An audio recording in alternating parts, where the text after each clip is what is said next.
Fala pessoal, tudo bem com vocês? Goleada com brilho de campeão, recorde de Dudu, Mike como destaque, de novo, hein?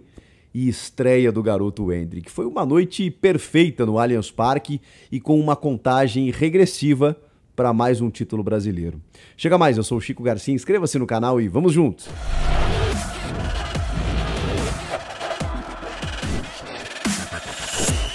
Daquelas noites mágicas no Allianz Parque para o torcedor palmeirense que foi assistir mais um capítulo, mais um passo desse Palmeiras virtual campeão brasileiro, esperando apenas o tempo passar para poder matematicamente sim comemorar mais um título, o 11º título brasileiro do Palmeiras. Foi uma noite em que tudo deu certo, o adversário fragilizado, é verdade, o Coritiba, mas que esses jogos muitas vezes se mostram traiçoeiros quando você não entra com o foco estabelecido. O Abel Ferreira mais uma vez suspenso, né? Ele tem esse problema. Voltou de uma expulsão, estava pendurado, tomou mais um cartão e acabou cumprindo suspensão. Por isso o João Martins foi o comandante à beira do gramado, mas é uma comissão técnica muito bem alinhada, né, com os seus pensamentos, tanto que a ausência do Abel Ferreira não impediu a estreia do garoto Endrick. Eu já vou falar sobre isso um pouco mais adiante. O João Martins foi para a entrevista coletiva e me chamou a atenção alguns pontos, quando ele disse de que forma ele justamente venceu o Coritiba, a equipe do Palmeiras venceu o Coritiba, exatamente para não dar sorte pro azar, digamos assim. E é nesses jogos, muitas vezes, que o time grande se complica. O time grande, que eu digo, o líder do campeonato, o time superior tecnicamente, porque se você entra com um salto um pouco mais alto, o tombo vem. E ele falou que muitas vezes o Palmeiras tentou jogar mais pelos lados e por dentro, mas com uma estrutura para evitar a transição ofensiva do adversário e fazer uma transição defensiva mais rápida, impedindo que o Coritiba tivesse mais espaços. E isso realmente pouco aconteceu. O Palmeiras, foi o dono do jogo, dominou a partida inteiramente e foi aos poucos construindo a sua goleada. Mais uma vez, Abel Ferreira e a sua comissão escalaram o Mike de atacante, ou numa segunda linha. E o João explicou na coletiva, a única coisa que a gente pediu para ele é que, ao invés dele se preocupar com o ponta pelo lado direito, ele ia se preocupar com o lateral. E de resto ia tentar cruzamentos, ia pisar na área, ia tentar arremates, ia fazer aquilo que um jogador, um lateral mais avançado tem que fazer. E com a qualidade que ele tem, ele acaba até fazendo gols. E acabou marcando um gol de centroavante, né? Um desvio de cabeça em mais uma assistência, acho que é a 8ª, 10ª, milionésima assistência do Gustavo Scarpa no Palmeiras, né? Ele cobre o escanteio na cabeça do Mike, que desvia e acaba marcando o primeiro gol.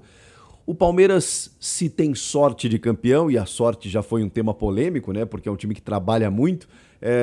O Rony faz um gol meio que sem querer, né? Porque a bola vem, ele tá na passada, a bola bate na perna esquerda dele, ele dá uma esticadinha na perna, não sei se para fazer o que ele acabou fazendo, nem cobrindo o goleiro do Coxa, mas faz até um belíssimo gol, mais um gol do Rony, extremamente efetivo no Palmeiras nesses últimos tempos. Aí 2-0, né? O Palmeiras vai construindo a sua vitória e tudo mais, começa o segundo tempo, o Gustavo Gomes faz mais um, aproveitando uma bola parada, o gol inicialmente é anulado, mas depois facilmente dá pra ver, quer dizer, facilmente a gente fica com a sensação de que ele tá legal, aí vem a linha traçada ali, congelada, e você fala, não é tão simples assim.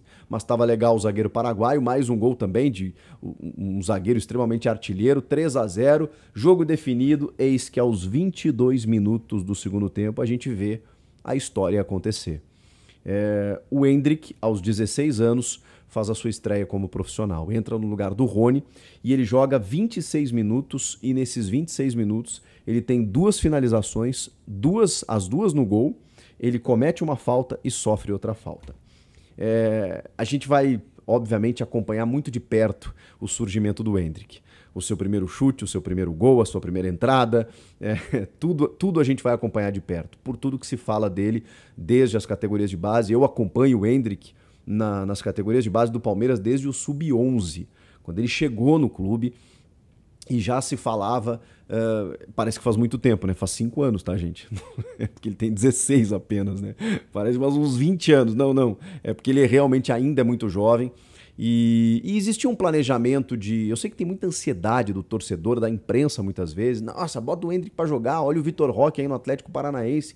Eu acho que ainda tá dentro do curso natural das coisas. A gente tá falando de um menino de 16 anos. E a gente fica falando tantas vezes isso que parece normal, mas não é, gente. No início do ano, quando ele decidiu a Copinha, que é uma categoria sub-21, ele tinha 15. Parece óbvio isso, mas quando a gente para pra pensar é assustador. Quando a gente vê um menino de 15 anos jogando contra moleques de 20 e sendo decisivo. Ele há pouco tempo decidiu um derby, um clássico contra o rival Corinthians dentro de Itaquera, fazendo o gol do título do Brasileiro Sub-20, com 16 anos, uma categoria Sub-20.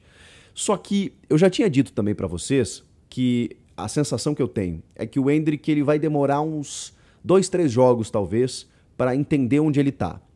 E aí não tem nada a ver com questão de nervosismo e tal, que até pode fazer parte, e é natural que faça. O que eu digo para vocês é que ele já se adaptou com essa diferença física em relação a jogadores mais velhos do que ele, numa categoria sub-19, sub-20, sub-21. Agora, no profissional, é muito diferente. Ele, com 16 anos, apesar de toda a força física que ele tem e da complexão física que ele tem, que é realmente avantajada, diferenciada, ele tem explosão, ele tem habilidade. Apesar de tudo isso, muda muito. E aí ele vai ter que enfrentar jogadores de 25, 30, 35, quase 40 anos. Jogadores muito mais experientes. Enfim, a conversa é outra. Mas eu confio na capacidade do Endrick em se adaptar a esse cenário. Pode não ser tão rápido assim. Por isso que eu tô dando uns 2, 3 jogos. Ele é muito inteligente. Rapidamente, ele vai encontrar um espaço, ele vai entender de que forma ele consegue ganhar fisicamente desses jogadores e aí a gente vai ver a sua real capacidade.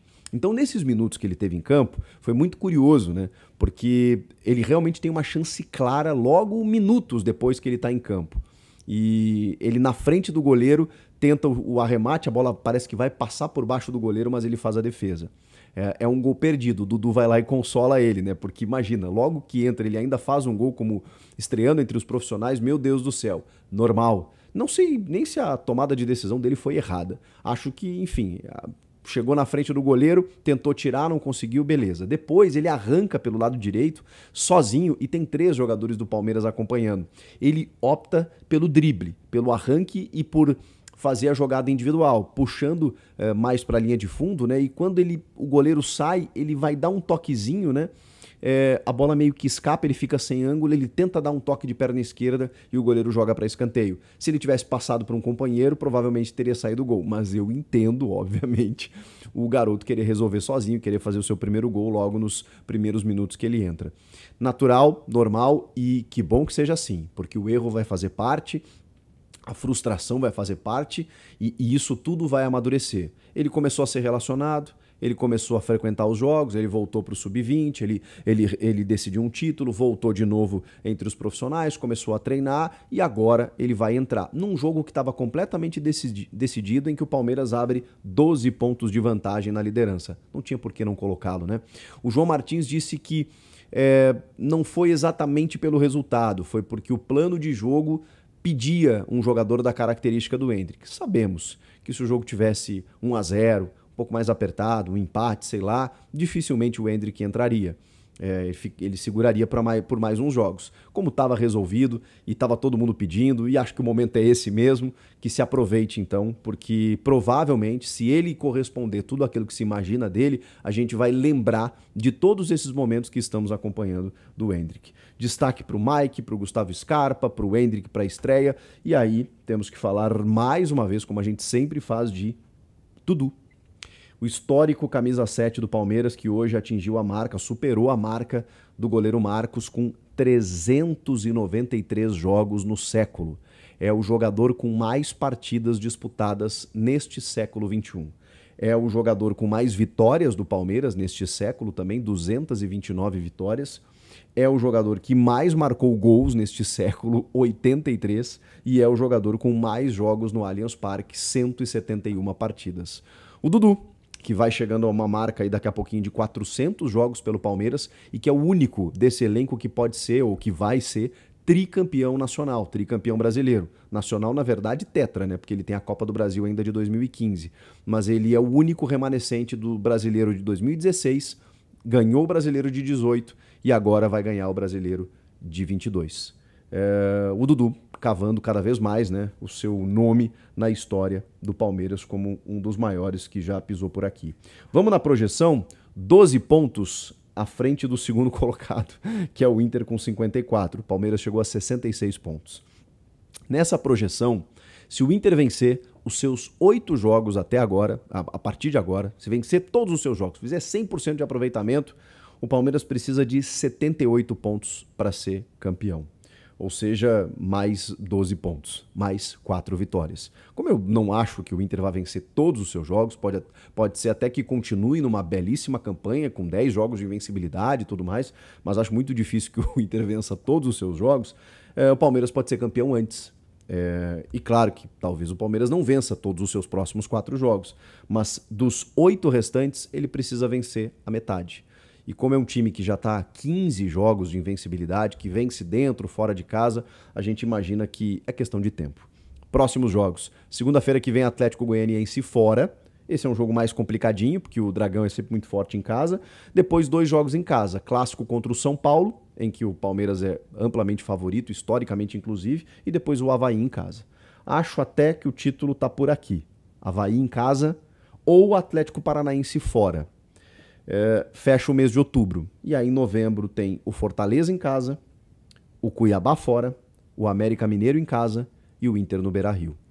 Provavelmente aí já amistosos, né?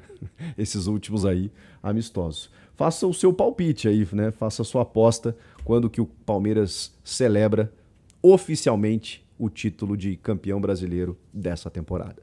O que você achou do jogo? Comenta aqui. Inscreva-se no canal e eu volto na próxima. Tchau!